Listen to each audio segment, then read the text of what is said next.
You have to accept the fact that people are going to hate your game. It's just a fact. There's nothing you can do to stop it. It's always about figuring out, is it going to be 30 people hating on it, or is it going to be 30,000 people? Today I'm joined by a 30-plus year games industry legend, former executive director of the IGDA and Global Game Jam, working on everything from the Halo series to Age of Empires. He is now CEO of Geogrify and co-founder of SetJetters. Could you give a concrete example of look, this is what could happen if we don't take this seriously? The game came out in South Korea and it was instantly banned. The Korean Ministry of Information said that this never happened. We made a special patch only for Korean players that changed history. Companies do this every day to decide, do we want to sell in China? Do we want to sell in the MENA region? They're often having to tweak content like that to a certain degree in order to make it sell in that market. We talked about what studios get wrong when releasing globally and how culture can make or break a story through some real examples. They might see something in that character design or in that environment or even in the narrative, the story, that is relevant to their history or to their culture, and it's being used in a way that is inappropriate. From someone who has helped shape how AAA studios think about culture, this episode's guest, Kate Edwards. Kate, welcome to the show. Thank you. It's great to be here. I couldn't wait for today. At Nordic, we literally had a 30-minute meeting slot, and it turned into 90 minutes. And I had to apologize to the person I completely forgot about my next meeting because we were just talking for so long. The story was so good. So in the diary, I remember, was we need to book a podcast. And he was like, okay. And then here we are. So I'm very excited. Well, I appreciate that. Yeah, that was a great conversation. I'm glad it led to this. There we go. So for people at home, very quick recap of who the legend Kate is. And I'm using that word. I didn't even come up with that word. I've had 7 people say Kate is a legend. I know who she is. Whenever I've mentioned oh yeah, Kate's here. So 30 plus years in the games industry, CEO and principal consultant of Geogrify, which is a consultancy which essentially helps kind of with the culturalisation of a game, making it global. And also the co-founder of SetJetters, which is a film tourism app, which is also an interesting story. And on top of all of this, former executive director at the International Game Developer Association and the Global Game Jam. So we have lovely point of view, essentially, of the games industry, and also just a very cool story. So I want to get straight into it. So how does a geographer get started in the games industry? Yeah, that's probably the one of the number one questions I often get asked, especially by people coming into the industry because they're curious. And so for me, it was fairly, I won't say it was straightforward. It is in hindsight, but not at the time. So I was doing my graduate school work here in Seattle at the University of Washington in geography and cartography. And as I finished my master's degree and I was working on my first year of my PhD, Microsoft called our geography department, and because Microsoft is close by their headquarters, and said, hey, we need a cartographer to make some maps for us for this new product. So to make a very long story short, I went over there on a contract basis and I made all the maps for the product Encarta Encyclopedia, which some people might remember it. If you're older than maybe 30 or 35, you probably remember it. It was the dominant encyclopedia in digital form, basically the last major encyclopedia before Wikipedia showed up online. So I made the maps for that product, and my 6-month contract was coming to an end. And then they renewed it and said, hey, now we need your help on this project. Now we need your help on that project.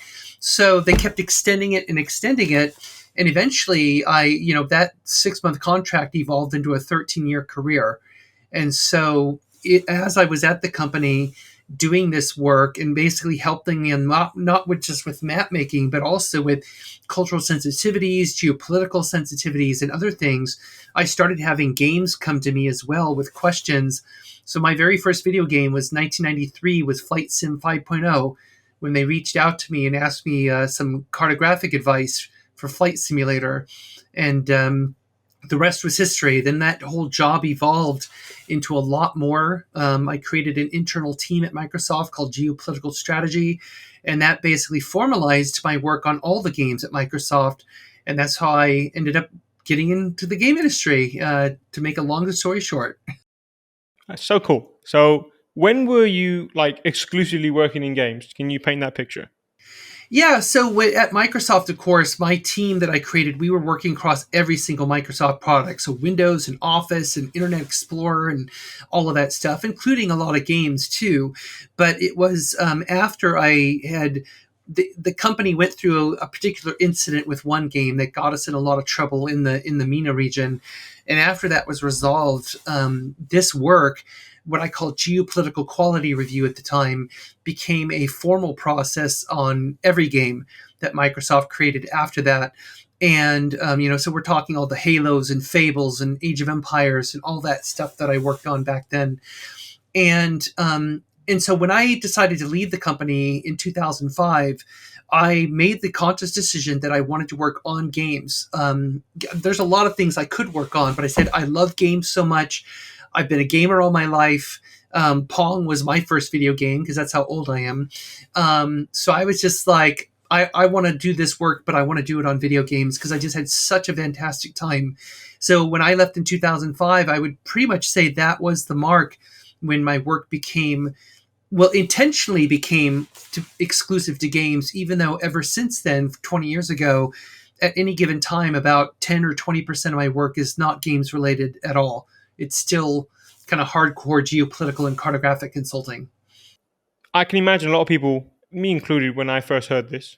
I first heard about this through you. But then now that you said it, it all makes sense. Like, of course, yeah, we need someone to do that.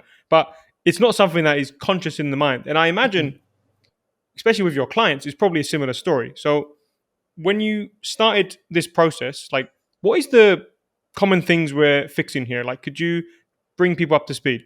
Yeah, absolutely. That's a great point. I mean, there's a lot of different issues. I mean, so a lot of people, when we're talking about like international adaptation, the first word that comes to mind is localization, and localization, which happens pretty much on every kind of content.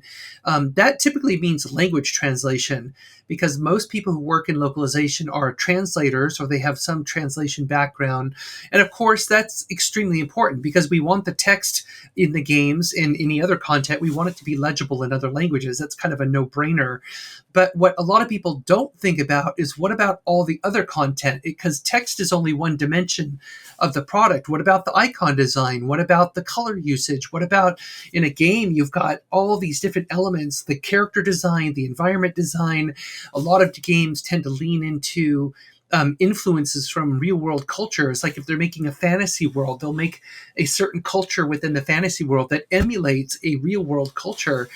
They might create a faith system, they might create a political system, and all these other things that get generated for a game often have an inspiration in the real world. And so what I'm always looking for is what are these elements, and how what are the elements being put into the world, and then how are they going to be perceived by players and the public, when that content eventually gets out there, because they might see something in that character design or in that environment or even in the narrative, the story, that is relevant to their history or to their culture, and it's being used in a way that is inappropriate. I mean, you could even think about dancing games. Like I worked on all the Dance Central games, and even something as simple as following an avatar on the screen. Well, I'm looking at gestures and body language. So, like when an avatar is dancing and they're using the thumbs up gesture, well, in some countries, the thumbs up gesture is the same as the middle finger, or this in the British Commonwealth, or this in, there's a lot of other symbols that mean the same thing. So just because we say, well, a thumbs up is cool because it means okay, it means good, it's like, well, that's not true universally. And so I'm thinking about that kind of level.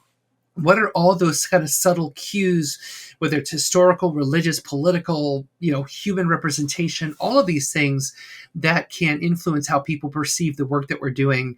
Because our goal really as game creators, we just want people to be immersed in the story and in the fun of playing the game. We don't want them to be kind of kicked out of the experience because they saw something that is potentially negative to their culture.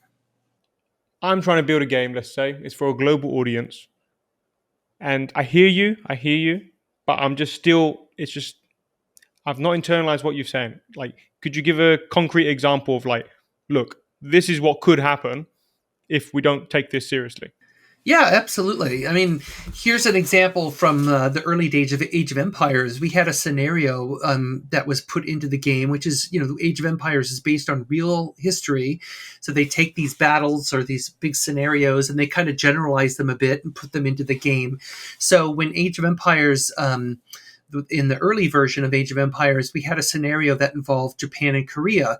And what showed in the game is what happened really in history, where the Japanese invaded the Choson Empire, which is what Korea was called at the time. They invaded during the Middle Ages and almost took it over. And so the game designer said, that is a great battle to have you play. You're going to be playing as the Choson, and you're going to try and stop this massive Japanese invasion. So it was put into the game, and you start the scenario playing as the Koreans, but then and we said, that's great, that's a really cool scenario to put in. Well, the game came out in South Korea and it was instantly banned because the Korean Ministry of Information, they said that this never happened.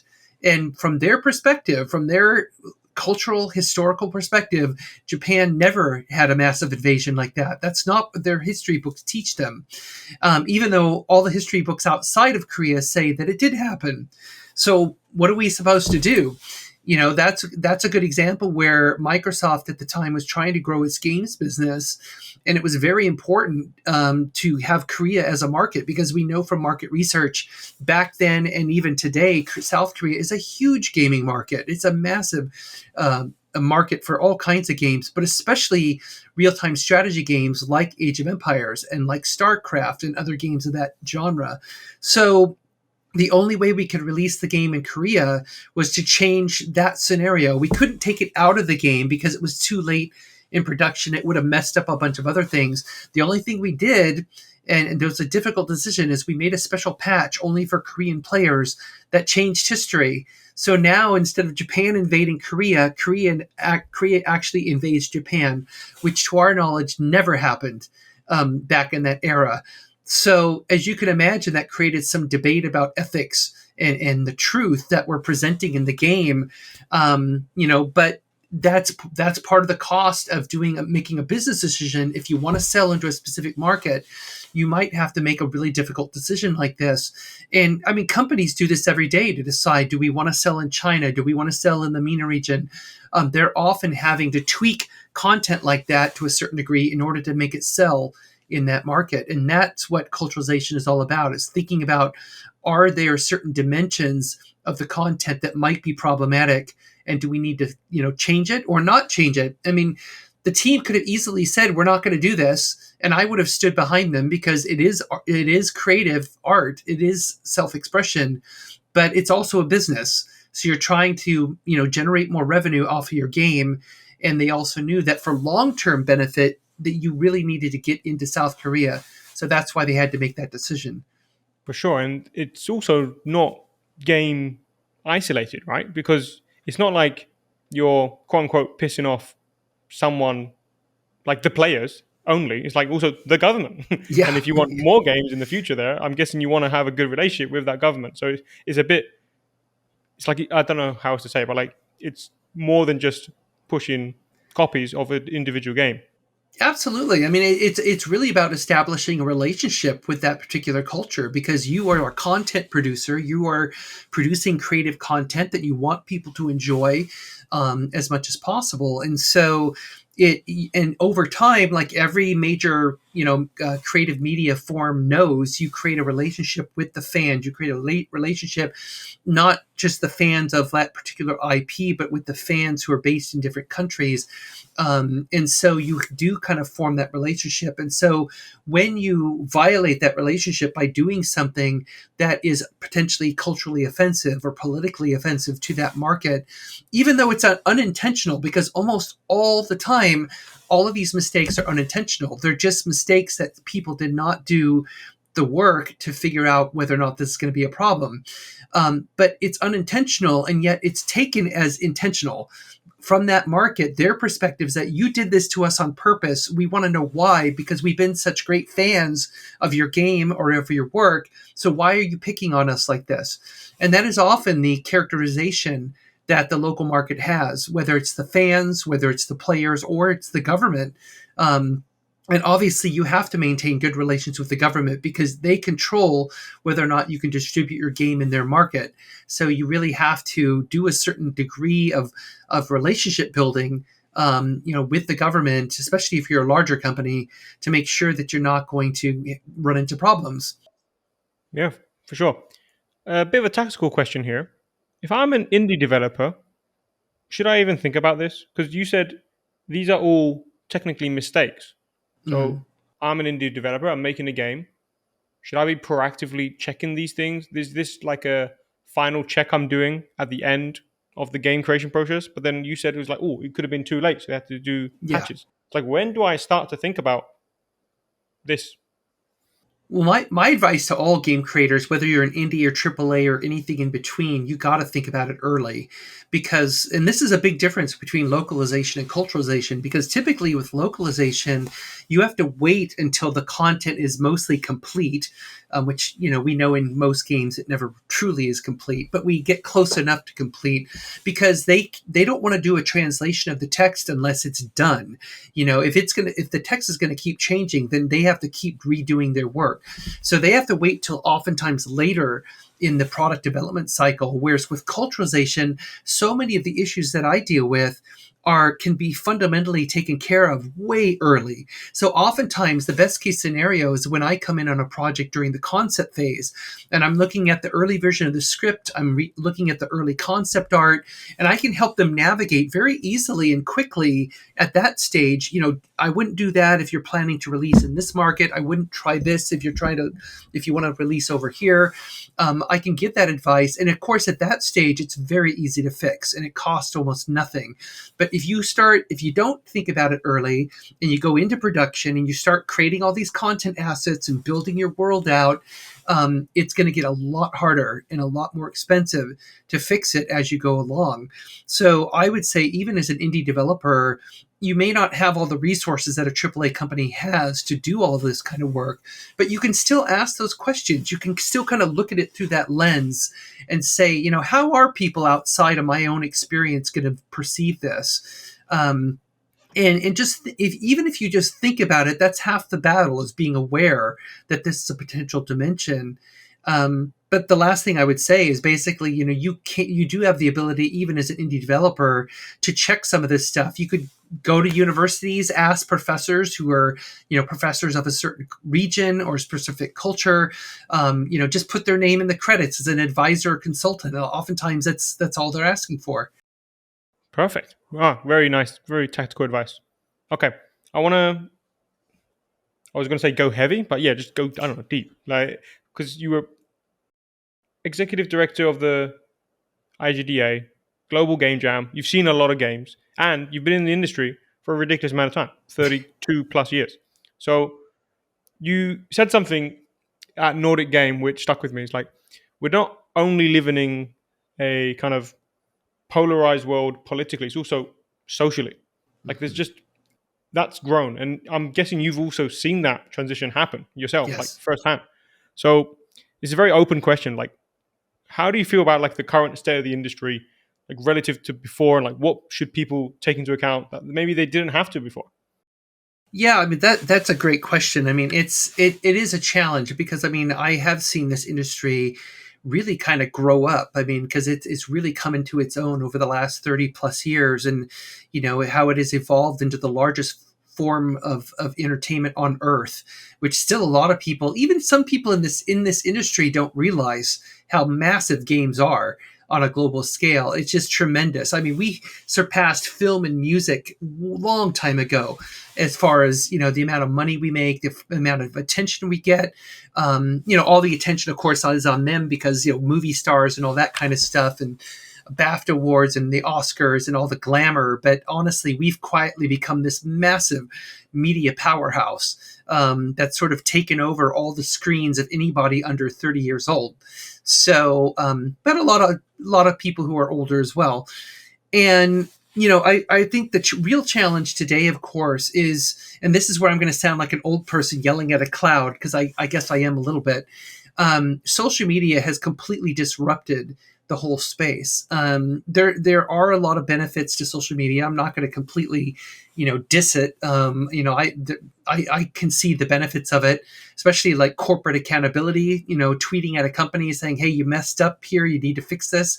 A lot of time, companies will react to it and they'll do something because they don't want to be called out.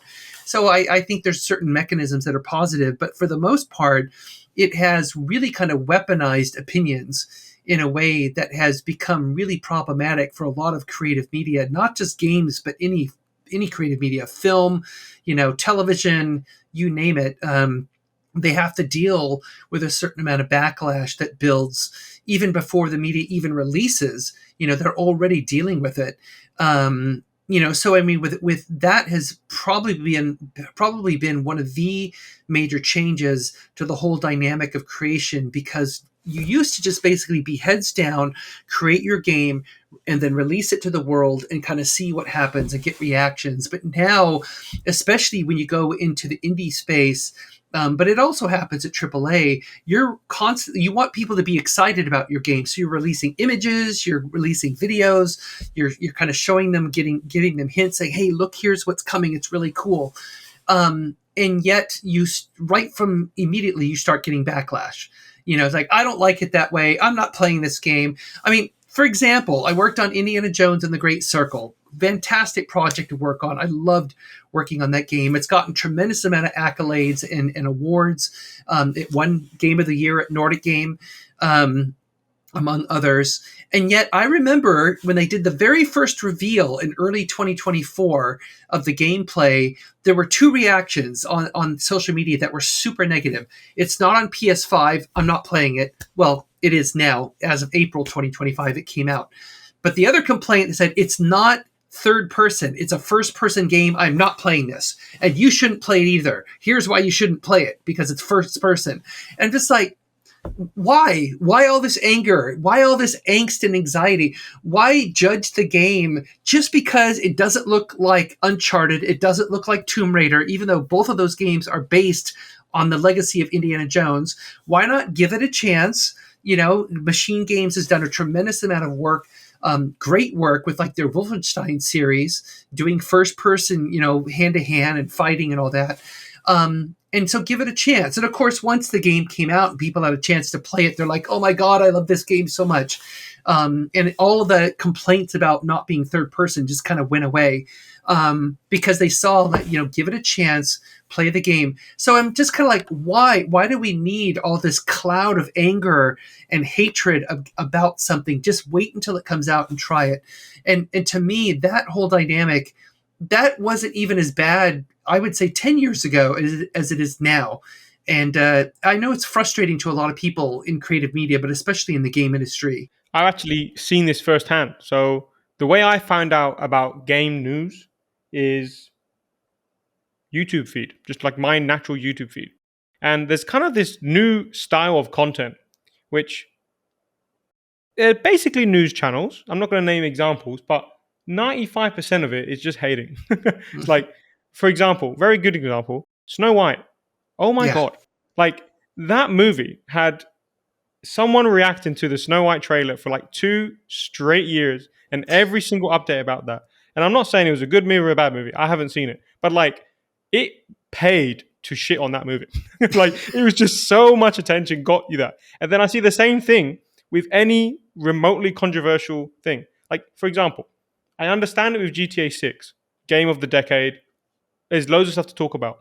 And then there's literally people hating on leaks, or like them stopping a piece of content or then changing like a story. It's like, why did they do that? I was like, guys, the game's not even out. But I'm just trying to like reverse engineer it. Everything runs on incentives.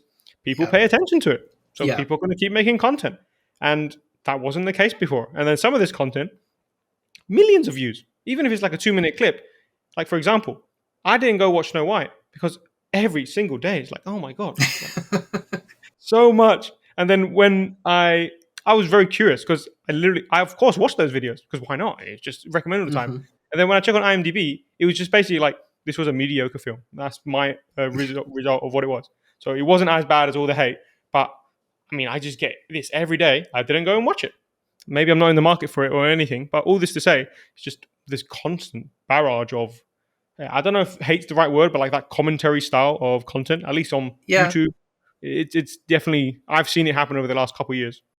Yeah, and it just I don't think it's productive. I don't think it's constructive. That's the thing. It's just like I even read this morning with the Superman movie, the new James Gunn Superman coming out next month. There's already people, hating on it and saying it's not the Snyderverse. It's not Zack Snyder's version. So we're not going to go see it. But not only are we not going to see it, we're going to buy tickets and not show up, or we're or they're going to try and like cock block the film in some way, and or boycott it. And I'm just like, who cares? Just Yeah. let people go see it. Who cares? And we deal with this in games as well. And so to me, so many creators that I work with, game creators, go into their project knowing that this is hovering over them, knowing that there is this potential hatred or whatever we want to call it is lingering and waiting out there for them. And that's why, like, in recent lectures, when I talk about making games in a polarizing world, I tell people you have to accept the fact that people are going to hate your game. It's just a fact. There's nothing you can do to stop it, because people are going to react to things negatively because, like you said, it sells and it creates views and it creates reactions, because that's just what it does in today's world. And so you have to accept the fact that that's going to happen. And so what I try and do, like with my work, it's always about figuring out, is it going to be 30 people hating on it, or is it going to be 30,000 people? And if it's a huge crowd like that, then there's got to be some bigger reason possibly for what's causing that reaction. It could be something in the content. It could be a cultural reaction, political reaction, whatever the case. And so that's where I come in and really try and help my clients navigate, not eliminate all hatred, because that's not going to happen. Basically, make sure that it is as minimized as possible. For sure. Like, you want people to hate, you don't want people to hate, but like, you'd rather they hate a feature rather than an entire country hate the game because of the story behind it, Exactly. right? Yeah. Alrighty. So you used a word and it was very interesting. So when it comes to games, what is allegorical distance and why does that matter to games? So allegorical distance is a concept that I've come up with that I talk a lot about in my culturalization work. And what it basically means is this. Kind of like what we alluded to earlier, when any game is made, and frankly, any creative media, but we'll focus on games. When you're creating a game world, there are so many elements in the game world, especially if it's a fantasy or like sci-fi game, is an allegory. And of course, allegory is the narrative structure where you basically kind of take an idea and you wrap it into some kind of fictional, I guess, cover, so that you don't know exactly what the meaning is, but there is like a hidden meaning in there. So so an allegory, oftentimes if we have a fable or a allegory is used very often in children's stories, because the stories are an allegory for a moral lesson or an ethical lesson. And so a lot of these stories that we read as kids are very kind of simple and straightforward. Aesop's fables, which goes back many centuries. That's a great example where Aesop's fables, which pretty much we all read as kids, they are moral lessons, and so those fables are allegories. And so when we build game worlds, oftentimes what we'll do is take inspiration from the real world, because that's usually where all creativity starts. It's a mix of our real world experience as well as our imagination, and we kind of blend those together. So let's say we're working on a fantasy world. And on this fantasy world, there's a part of the planet or the landscape that is a desert environment. So any fantasy game I've ever worked on that has a desert environment, what do you think the people there look like? They look usually with a darker skin tone, usually with black hair, or darker hair, and they are wearing robes. And so, in other words, they look very much like Bedouin people from the Arabian Peninsula, from North Africa, and so on. So that is an allegory. So what they're doing in the game, they're saying, we're going to design these people to look like that, because in the real world, that people that look like that live in a desert environment. So therefore, in the game environment, if you see them, that they're from a desert environment too. So that's kind of an allegory that gets created. But the problem is that oftentimes when we create these characters or create, let's say the desert culture in the fantasy world, we're not putting enough distance between that real world inspiration and the in-game implementation. Because if it's a fictional culture, then they should not look exactly like someone from the real world. They should not act like them. They should not talk like them. They need to be different enough so that they're a more unique culture that fits the fantasy world. So that is what I call allegorical distance, making sure that when you have that real world inspiration, which is perfectly fine, there's nothing wrong with that. But if you want them to not be seen as being from a specific culture, then you need to put in the work to do the creative work to make sure it's not so obvious. And that's what I call allegorical distance. Beautiful. So in that example, I'm thinking of a game like RuneScape. Like I grew up, I go to the desert area, and it's exactly like you described. They wear a Mm-hmm. certain thing, they're a certain skin color. So is there a common example or thing they should do to make that distance? Because I'm trying to think of the changes I would do now. I'm like, I don't know, make them cyborgs. I just can't. It's hard for me to like make someone look less real life desert people. Yeah. Well, I mean, you could even start with the basics of human representation. Ethnicity. Do they need to look like they're from the MENA region?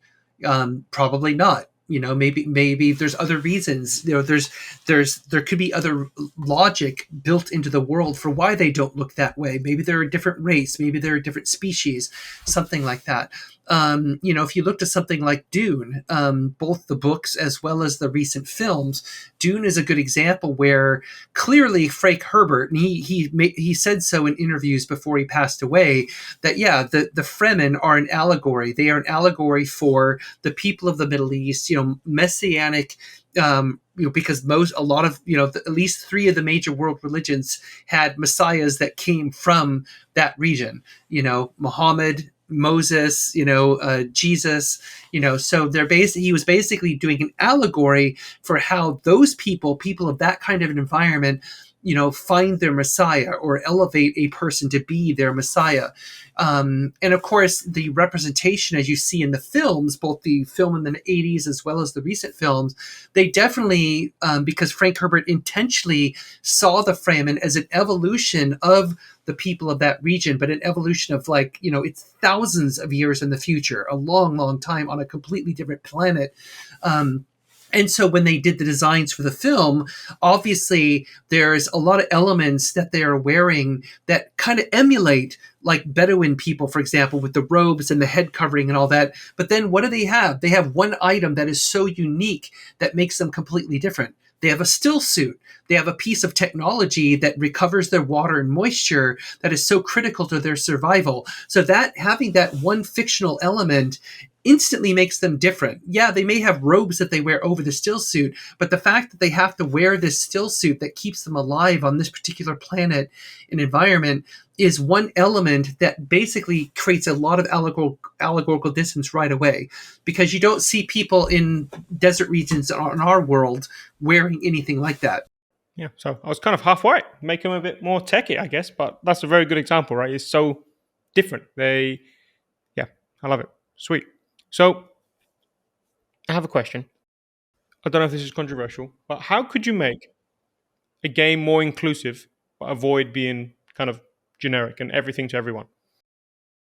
Well, there's a lot of different ways you can make a game inclusive. I mean, depending on what there's a lot of things that depend on it. Like, are there even humans in this game? I don't know. Let's assume there are. Let's assume there's humanoid characters that inhabit the universe, whether it's fictional or real. But let's say it's a fictional universe. So, there's the dimension of gender representation, dimension of ethnic representation. There's cultural background. There's socioeconomic backgrounds. There's geographic backgrounds. There's so many different dimensions to inclusivity. It's not just about gender. It's not just about race. Those are the things that we tend to focus on. So, we kind of laser focus on those, but they're only two dimensions of what it means to be human. I mean, there's so many other dimensions of what makes us who we are, especially the cultural dimension. So you can think of other ways to make it inclusive. Like maybe there's certain practices that happen in that environment. For example, most of the world does have a religious system and faith system of some kind.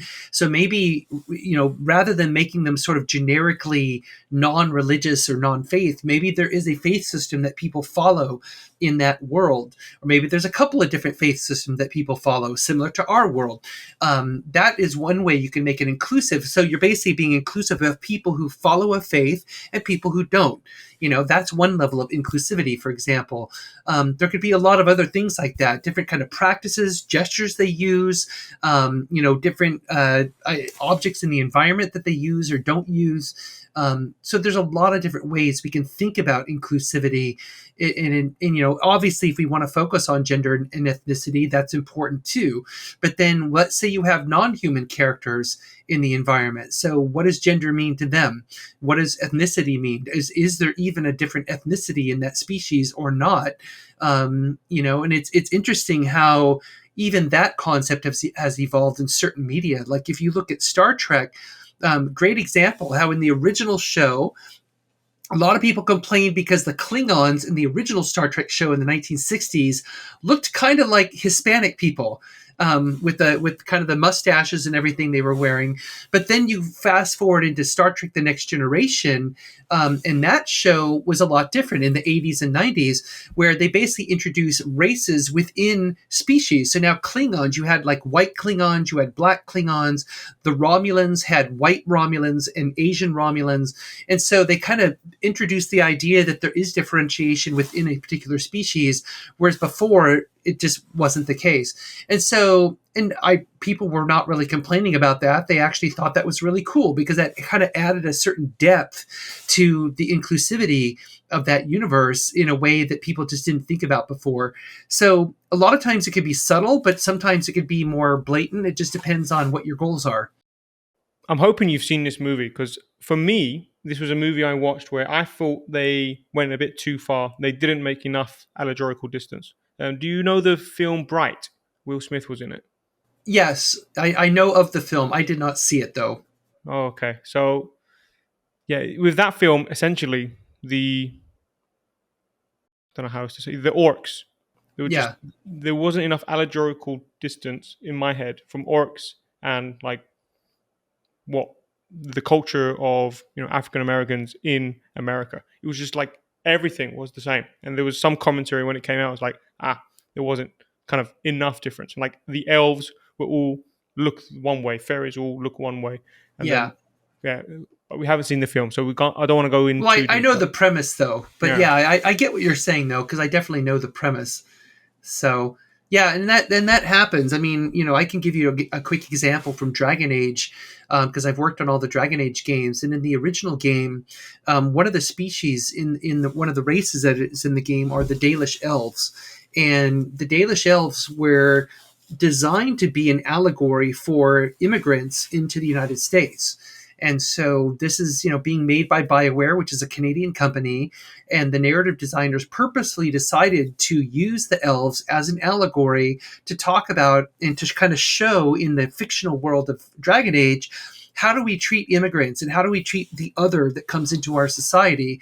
So the Dalish elves were taken from, basically a position in a lot of fictional media where elves are like these godlike perfect beings like in Tolkien, and they were brought down to kind of this untouchable outcast level. So in the world of Dragon Age, so a lot of people, you'll hear a lot of NPCs and others kind of talk about the Dalish elves like they don't like them, they want them to go away, they don't understand why they're there.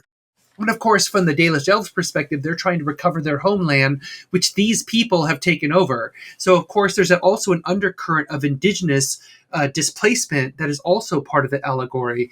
And so it was intentional. It was very intentional to do that in the narrative. But most players did not pick up on it because they just kind of saw, well, yeah, for some reason the elves, people don't like the elves. But we did hear from some players who, especially players who came from an immigrant background, whether themselves or their parents, they recognized this. They said, what the elves are going through and what I hear them saying is very much my experience. I know what this feels like. And so it's interesting because sometimes that allegory is going to connect with a certain player and it won't with others because it's not part of your life experience.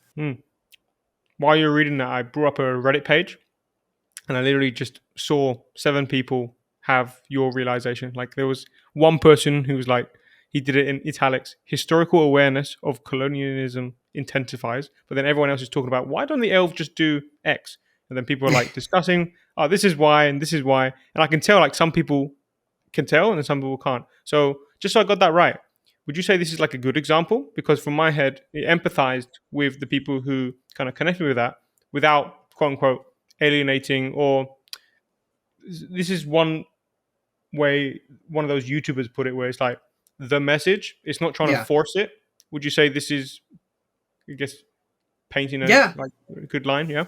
Yeah, I think the what they did was brilliant. I mean, yeah, I'm biased because I worked on it, but I didn't write the narrative. I mean, there was Dave Gator and a lot of other the amazing narrative designers back in those days. They're the ones who came up with this, and I just thought they did such a great job. And it's I often bring that up in a lecture about being a great example of what I would call kind of moderate or medium level Mm. allegorical distance, because if you don't want to bury the allegory too much because you want people to pick up on it to a certain degree, but you don't want to hit them over the head with it or make it too obvious in their face, Yeah. And because that's what that's gets pushback too. Like I think you've yeah, noticed that, at least with games coming out, it's like they're forcing something not for the sake of the story, but for the sake yeah. of, quote unquote, the message. I totally agree, and I think that's where some games recently have gone a little bit wrong. Where, it's like don't, as the old saying goes, don't put the cart before the horse.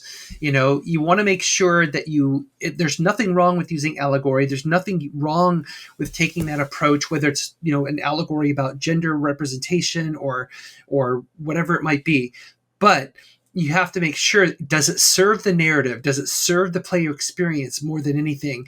That's what it needs to serve first. If it's just there for its own sake, then you might need to step back and say, do we really need that line in there, or do we need to have that particular dialogue or whatever. So I do think we need to not be too absorbed with our own narratives, and just make sure that it's great to have it in there, but I think subtlety is actually more powerful. And that's the beauty of allegory, honestly. I mean, when you think back to old shows like Star Trek, the original Star Trek in the 1960s, or the original Twilight Zone, those shows were masters of allegory, because they had to be, because back in those days on television, you could not talk openly about racism, you could not talk openly about the Cold War, and yet there are so many storylines in the Twilight Zone and in the original Star Trek that talk about racism. They talk about the Cold War, weapons of mass destruction, nuclear annihilation. All of that stuff is discussed, but they do it in a way that is super creative, and it's a little bit subtle. And I think that's the brilliance of it, is when you have people think about it, and then the more they think about it, they're like, oh, wait a minute, this is actually about this thing. I'm like, yeah, there you go. Yeah. Sweet. No, I love it. So you've been in games for a very long time, and you started, or you co-founded, right, a company called SetJetters, and you Yes. told me the idea, and it was super cool. I'd love to share it with everyone listening today, because this is something anyone can use today. So yeah, could you quickly describe SetJetters? Absolutely. So one of my big hobbies that I've had since I was a teenager growing up in Southern California is I love visiting filming locations, because I just think it's fun, especially films or TV shows that have a personal connection with me, like Star Wars, for example, or Indiana Jones, or any of those.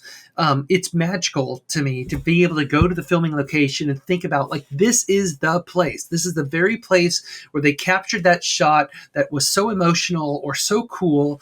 And so I've been doing this almost all my life. And so when I travel so much to speak around the world, I try and find time to, like, go sneak off and see some filming locations. I just did this 2 days ago in New York at JFK Airport, where they filmed some scenes there from different films. And so during COVID, I was stuck at home like everybody else, and for 18 months. And so I partnered with four other co-founders, and we created an app called SetJetters, which is on Android and iOS. And so this app allows you to find filming locations around the world, go to the location, and then once you're there, you can actually recreate the scene by having a split screen of the frame from the original film and then how it looks right now. And you capture that with the app and post it to social media, including inside the app. And of course, because of my influence being from the game industry, we have gamified the app so that you can actually, collect scenes. When you get within 60 meters of a scene, you collect it and you earn points for that. You can earn badges, as you're seeing right there. So we have badges at different places around the world. Like we just introduced a badge at Martha's Vineyard in Massachusetts, where they're celebrating the 50th anniversary of the movie Jaws. Yeah, I saw that. Saw that on your feed today. Yeah. Super cool. So you go there and you collect like about 15 to 20 scenes and you earn the badge and you get bragging rights for that. So yeah, this is basically a hobby and a passion project that has turned into an actual business. And I got to say, it has been so fun to work on this. Yeah. It's just been an absolute blast. No, I can imagine. And for everyone who, like me, didn't know this was a thing before, this is very cool. Like when COVID came out, I used Pokemon Go. I stopped using it after a while, but it was just super cool to have a reason to go outside. And then this is also a reason to travel, go outside, and also isn't something that you're like, oh, am I being efficient with the game? Am I doing this? Like, I think this is, I guess, I don't want to say Pokemon Go for adults, but there's an element here. Like, it's just a Yeah. nice excuse to go outside. And like you said, there's a little collection involved. And yeah, everyone, just, it's a good idea. So if this is something you do or you didn't know you wish you had, then there we go. SetJetters. Yeah, it's been so fun, and I gotta say the thing that we're really trying to do is to bridge that emotional connection. Because I can tell you, when I went to the original Lars Homestead site in southern Tunisia and visited there a few years ago, it was very emotional for me because I was 12 years old when Star Wars came out, and to be able to I will never forget when I was walking towards the building because it's still there. Because every once in a while, fans will go out there and they'll kind of rebuild it and kind of keep it there. I was weak in the knees. I was starting to tear up because I'm like, I just could not believe that I was standing at the very place where it all started, where all of Star Wars started right there, and that was very special. So it's been fun to recreate that in various parts of the world. Yeah, amazing. And you're doing it for loads of people, which is super cool. Yeah. Lovely. Alrighty. Okay, insider question. So, what does the executive director of the IGDA do? I know you're not there now, but like, Yeah. it seems like a massive title, right? But you did that Yeah. while you're doing other jobs, right? Yes, yeah. I was doing my consulting work on the side while I ran the IGDA and also while I ran the Global Game Jam. But the IGDA was created way back in 1994 to basically be a center point for developers to basically get together and work together, communicate with each other about our craft and talk about how we make games and also to be advocates for what we do. Because in the same year in the United States is when the Entertainment Software Association was created in response to the US government, as there were some politicians in the US government who were very anti-video game at the time. And so the ESA was created by the industry as a response to that, saying, hey, we've got our act together. We're organized. We're also that's also when the Entertainment Software Ratings Board, the ESRB, was created to basically self-rate our games for age ratings, because otherwise the government was threatening to step in and do it for us, and we do not want the government doing that for us. And so the ESRB was created, the ESA was created, and then kind of in response to that, the IGDA was created, which was originally called the Computer Game Developers Association. But then over the years, the IGDA grew and it became this key organization for a lot of developers around the world. It created sprouted chapters all over the world. When I was running IGDA, I think there was somewhere maybe around 200 or 300 chapters at the time. And I was running it 10 years ago. So the main job, though, of the executive directors is basically to get people interested in not only joining, because it is a membership organization, but join because you want to be connected with other developers. You want to join a chapter. You want to be active. You want to be talking to other developers and sharing what you do and learn from others. We also have special interest groups that were created. So we have, like, I created the localization special interest group in the IGDA before I became the executive director. And those are focused on very specific functions. They're also focused on different groups. Like, I think there's a parenting special interest group, like for developers who are parents. So there's a lot of different groups. And I think being part of a community, that really is the most important part. You really should not be working in isolation, because most games are not made in isolation. They're made by a group of people. I know there's a lot of great solo devs out there, but that's rare. It's rare to have all the skills to And put a they get game all the together. attention. So it even And they feels do. like, They do. and it feels like there's so many of them, right? Yeah. But, we have a lot of amazing tools today that do allow for more and more solo developers. And I think, I meet them all the time, and I applaud them for taking that path, because it's not easy. But even a solo developer, I think, should be part of an organization, whether it's the IGDA or something local, or there's just a local meetup for game developers. I think it's super important.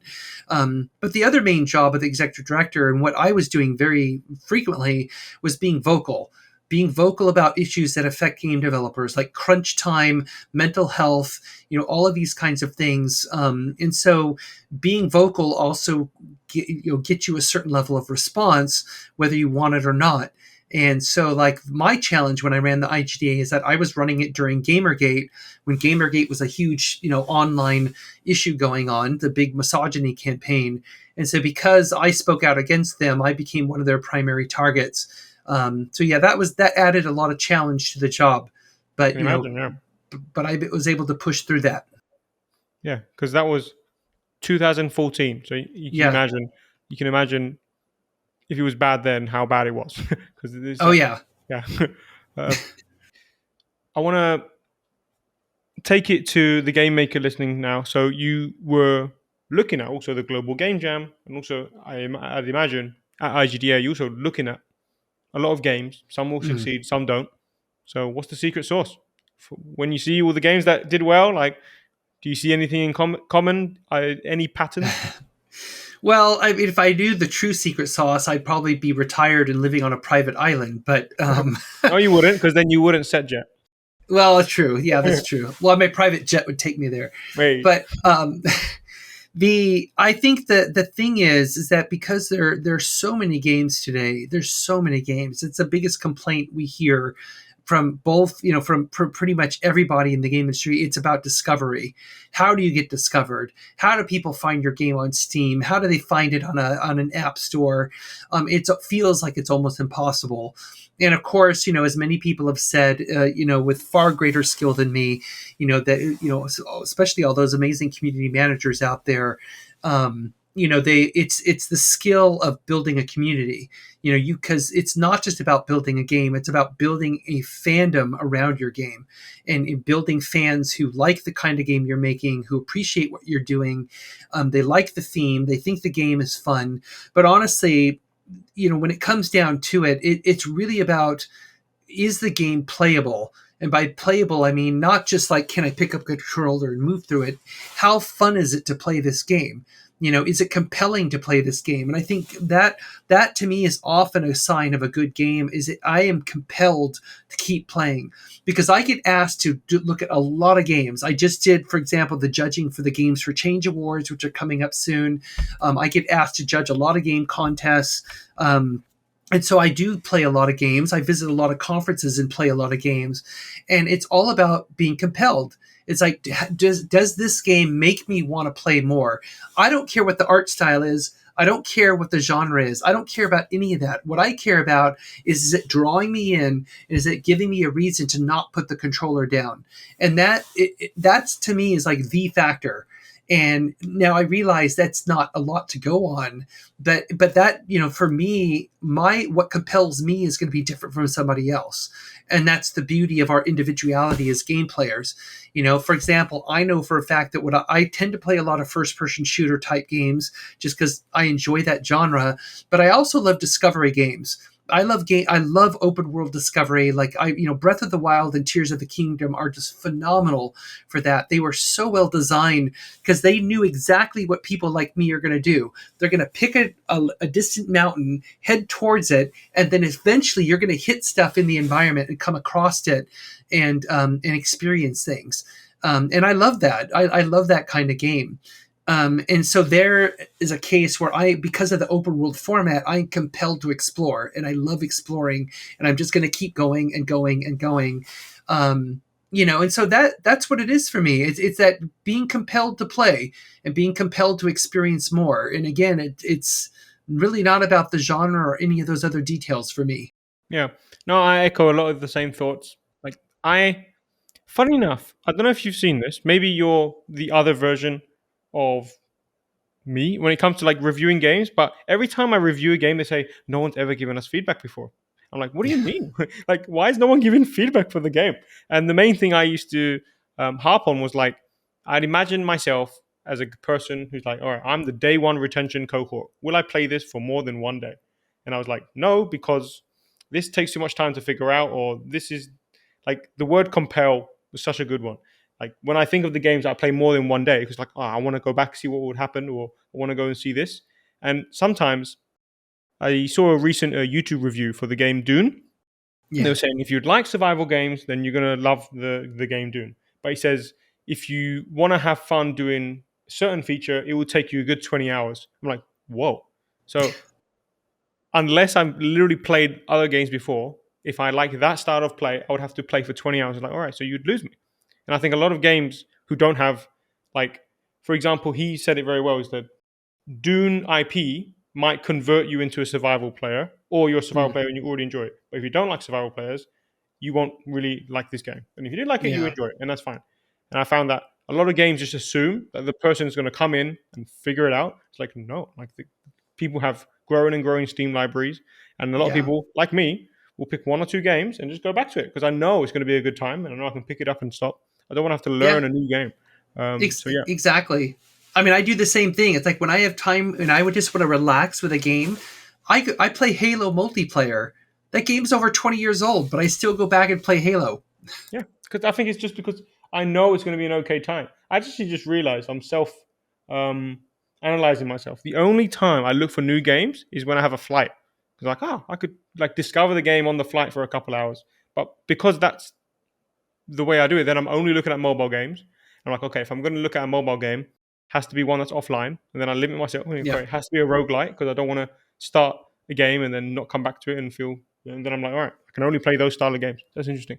It's funny because I find myself I have a parallel approach. I don't tend to play much on flights, but I do watch movies, Mm. and it's on flights where I will experiment with and see and watch movies I've never seen before. Even though I mean I could watch them at home on Netflix or whatever, but it's on the flight for whatever reason. I'm like, well, I'm here. I'm not going anywhere. I'm just going to sit here and Like a and parallel universe. If I get disappointed on the flight, it's like it counts less. I don't know. Yeah, it's an interesting observation. I agree because I tend to be the same way. So, and I think that's true of any media, though. I mean, any creative media. I mean that idea of being compelled. I mean, it's just like a film or TV show. You got to compel me to watch this. Draw me in, give me a reason to keep spending my time here. But I think it's particularly true of games because with a film or a TV show, what are you going to lose? Maybe a couple hours. But with a game, you're just like you mentioned with Dune, you're investing many, many, many hours in this game potentially. So you really want to make sure it's going to be the right game for you. Yeah, for sure. I think like you either have the community side, whether it's in the game or outside the game, or for me, a big one is can I watch the game? Like some Mm, games, I actually watch for a, a ridiculous amount of time, like let's say like 30 hours.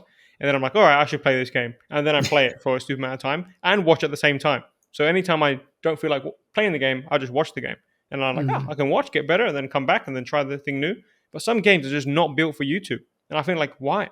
Just please. That's like the Yeah. discovery platform. Just make it streamable. Just make it playable, viewable anyway. Hmm. Alrighty. I want to for the kind of last part of the podcast here is like you've had a career in games. You probably the longest career in games I've had on the podcast so far, actually, which is a win. So the question I have is like for people either just coming in or people who want to continue being in the games industry. We understand like headcount, it's fluctuating, right? It's Yeah. going down. I know some studios they're hiring and they're struggling to find people. And then there's also the flip side where it's like there's like no jobs for people. So I guess if you had to speak to some young people today thinking about joining the games industry or people who are like recently graduating, what would you tell them? Well, I think there's probably at least three things I would tell them, and the first one is yes, do it. because creating games is a passion that you will never escape from. And if you find that you have the passion for doing it, you won't escape from it. No matter what job you end up doing in your life, you're still going to want to do it. And I've been around long enough on this planet to know that you can't avoid your passions, nor should you. So it's like, if you feel very passionate about something and you really want to do it, just do it. Then find a way to do it. You might have a weird path to do it, but you got to figure it out, that path, over time. The second thing I would say is that it's easy to be discouraged with what you see in the game industry right now, or hear about certain companies and all of that. But what I think it requires us to be is a lot more creative about how we approach getting into the industry, or finding that job that we really want. I mean, let's face it, even the job that I have now, I created this job. It did not exist. And I created it while I was inside Microsoft doing a different job. And so that's one piece of advice I would give, is that you got to really think creatively about how, if you have an idea for what you would really like to do, and you may not even know what that idea is yet until you actually start working on games, which is totally fine too. But the point is, you got to start working on something. And so what I often give people advice is that, let's say, for example, there's a certain franchise you would love to work on, or a certain company you really want to work for. Get a job in that company no matter what. It doesn't matter what the job is. Just get a job. It could be on some people say, well, I want to start in QA because it's, an entry level path, which, if you're a professional QA person, they don't see it that way, because there's a lot of people I know who've been doing QA for decades, and it's not just an entry level path. I mean, it's a serious function in the industry. But there are QA testers that tend to be a more entry level path. You can try that. But the point is, get inside a company first. And then once you're inside, you basically do, maybe this is a bad post-COVID analogy, but you got to become a virus. So you can't make change happen, or infect them with your good ideas, unless you're already inside. If you come externally as a consultant, basically it's like, yeah, fine, don't call us, we'll call you. But if you're already in there as one of their employees, it doesn't matter. You could be an accountant, you could be a lawyer, you could be, whatever, it doesn't matter. You may not even be part of the core creative team, but you're inside the company. Once you're inside, then you can have those conversations with people, and talk with the designers and talk with the artists, and say, hey, I've got an idea to do something like this. What do you think? And get feedback, and maybe do like I did at Microsoft. I eventually wrote a proposal, and it took me 7 months of shopping it around to 5 different VPs before I got approval. But I did not give up, because I had a lot of people around me saying, yeah, we need this, we really need this, please don't stop trying. But again, you got to get in first. If you're not inside, then it's really hard to make that change happen, to give them your ideas, or I should say, at least use your ideas to make what they do better. And the third thing then I would say is that you got to be creative about where you do this, because I know a lot of young people, they say, well, I'm whatever, I'm from the West Coast of the US, or I'm from Germany, or I'm from wherever, and I want to find a job locally. It's like, why? Why do you want to be local? Is there any advantage to saying local? Maybe there is. I mean, maybe you have family, maybe you have friends, but at the same time, the industry is truly global, and there are companies all around the world, especially in emerging markets, that are desperate for talent, because they are not producing the level of talent that they need locally, because a lot of the education systems in a lot of emerging markets are not quite there yet in terms of teaching, really solid game design and programming skills. I mean, they're getting there, but they're not quite there yet. So that's an opportunity for you to maybe you can go move around the world somewhere, or find another way to enter the industry. So don't think too locally. Don't always think about just AAA or PC games. The mobile space is massive if you want to work on mobile games.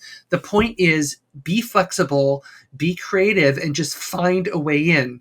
And then once you're in, then you could start doing that work you want to do, to see if there's a different kind of job you want to get, or you want to actually create.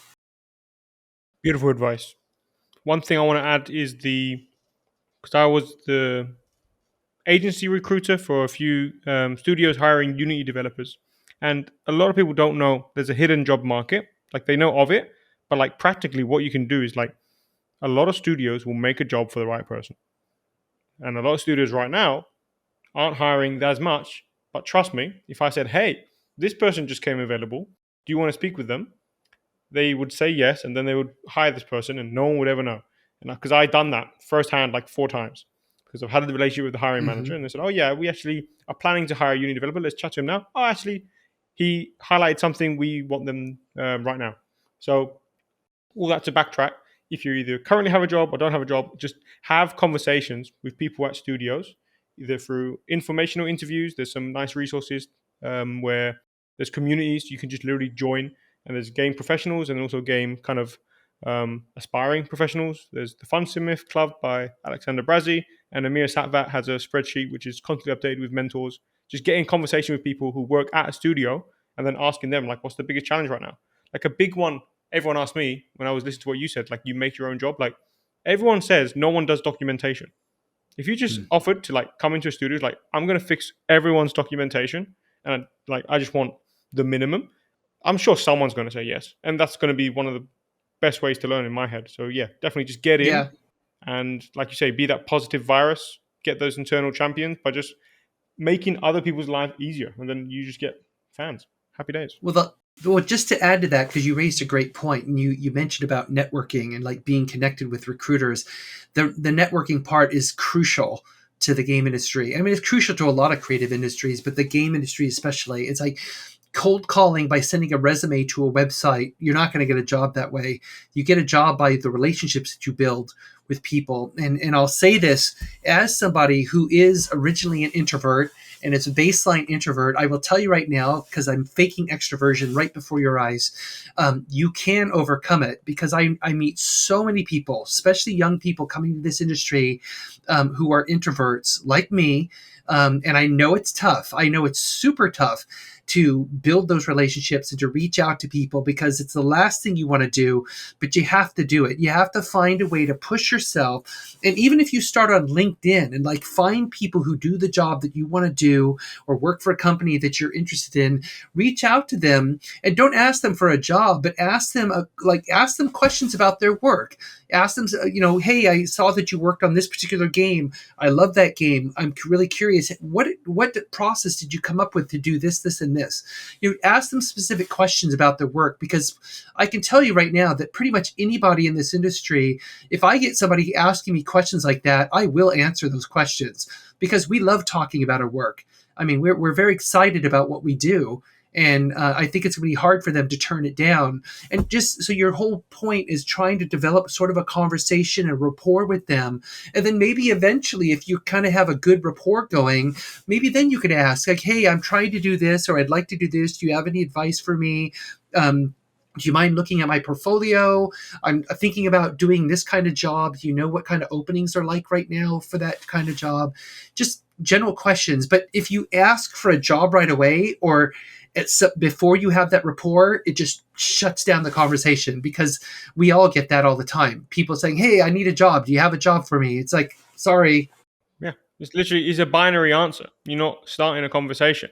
But the example you gave is brilliant. Like if you, and also just for some numbers for people, because I've actually given this advice and they've gone and done it. Expect 80% to say nothing, and that's Yeah. okay. It's just normal. Yeah. 20% might give you a reply. Let's say 10 are positive, and then 5 end up being the people that will happily join a call. So if you just found a few hundred people and start sending 100 personalized messages, because if you probably have more time, you will get someone to reply. And if you're asking a nice question like Kate's example, where you're asking about like, how did you do X, Y, Z, it's like I get those questions all the time from people ghostwriting. So I ghostwrite for the games industry, and it's very interesting because I have a niche. I'm not seen as competition. I'm like, yeah, good luck ghostwriting for the games industry, and I'm not going to write for your industry. So I have a nice lot of conversations with people just about ghostwriting and techniques.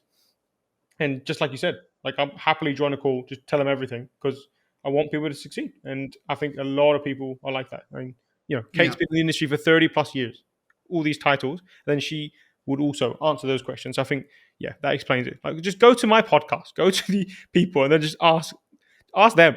And if Exactly. if they give you trouble, just tell them. to tell it's Harry's fault. It'll be fine. No, beautiful.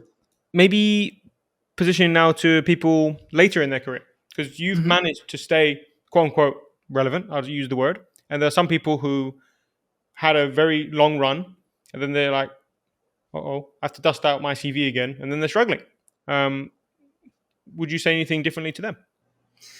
I mean, it depends on what their background is and their history and kind of where they want to do at that stage in their life. I mean, it's, assuming they want to keep working in the game industry. I know it's tough. I know that ageism is a very real thing in this industry, as it is in the tech sector in general. And that's something that we have to constantly fight against. I've been extremely fortunate in that I have such a niche job that I made up. It's such a specialty that I don't really know anybody else who does this kind of work like the way I do it. And so that's been a huge benefit to me. But, if for people who are out there who've had a career of 10, 15, 20 years in the industry, and let's say they were a producer or a creative director or something, or have some other job like that, it really depends on, again, what they want to do at this point. And I meet a lot of people of that age group, like, that get closer to my age, where they want to pivot. They're like, I did this for 10, 15 years. I'm tired of it. I want to do something else now. And it's kind of figuring out how they pivot is not easy, because, they have a tremendous amount of experience, but maybe not in that specific thing. But so I mean, they again, same advice though. They really need to be creative about how do you take all that body of knowledge and expertise you have and pivot it towards what you want to do.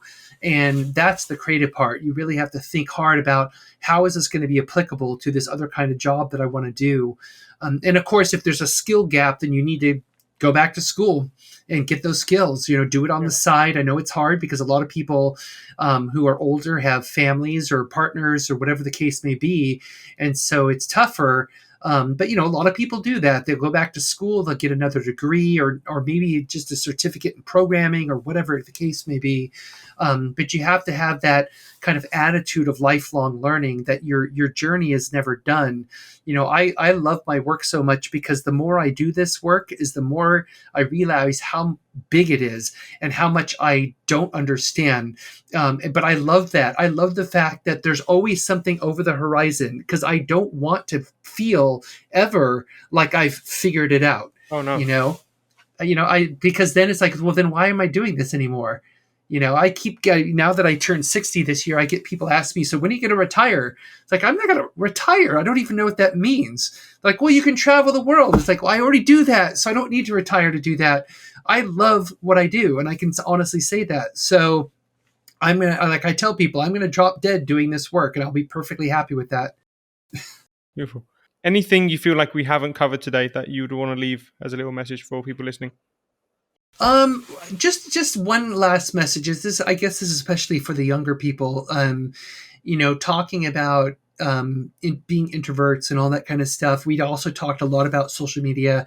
I just want to say one thing, that I mentor a lot of people coming into this industry, and I love the fact that they're passionate and they want to get in this industry. But the one thing that I see so many of them are plagued with is constantly comparing themselves to other people.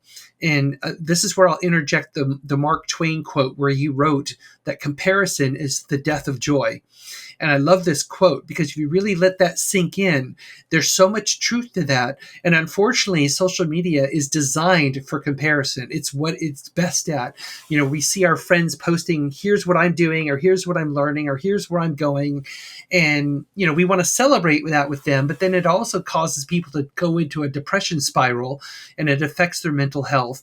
So what I would say is that, as much as you can, it's a human instinct to compare ourselves, but as much as you can, try not to do that. Or if you see people that say, oh my God, they're like someone in your class or someone at your work, they do this work so amazingly well. Guess what? You just found a mentor. Why don't you approach them and ask them, hey, I admire your work so much. I love how you do this. Do you have any time? Could you please teach me? Because I would love to learn this from you. and just ask them and see if they're willing, because that's one thing I absolutely love about this industry is there's such a great spirit of collaboration that happens in this industry more than any other industry I've worked in or around. And it's why I became the executive director of the IGDA. It's why I ran the Global Game Jam, because I love the spirit of collaboration and camaraderie in this industry. And so don't be afraid to leverage that instinct that a lot of game developers have to basically help each other. Because more often than not, you will be surprised at how willing people are to reach out and help you. So true. I've had 230 guests over podcasts over the last couple of years. Every single one just saw this British guy called Harry, who was a recruiter, saying, "Hey, do you want to be on a panel podcast?" The amount of yeses I got still blows my mind. And some of them from CEOs of multi-million dollar companies who was their first podcast and they still said yes to Harry because it's like, oh, an opportunity to give back. Like, please, what Kate is saying, everyone, like, it is very, very real. And if you want, again, for the introverts out there, don't make it hard on yourself. Go to either this podcast or Evolution Exchange Gaming, which was the one I was on. You're going to see hundreds of episodes of people who spent their time on a podcast. They're probably more likely to help anyone asking for help because they've already shown a signal. So you can make it even a bit easier. Fantastic. Okay, Kate, if anyone wants to get in touch, what is the best way? Probably the best way is you can find me on LinkedIn. My LinkedIn profile is a good gateway. You can see more about my background, and I do respond to LinkedIn messages. I may not get to them right away, but I will get to them eventually. So if you want to add me on LinkedIn, feel free to do that. I'm really easy to find there. Amazing. Alrighty. All the links for everyone will be in the description. But yeah, Kate, thanks so much for this conversation. It was so amazing. Thank you. Thanks very much.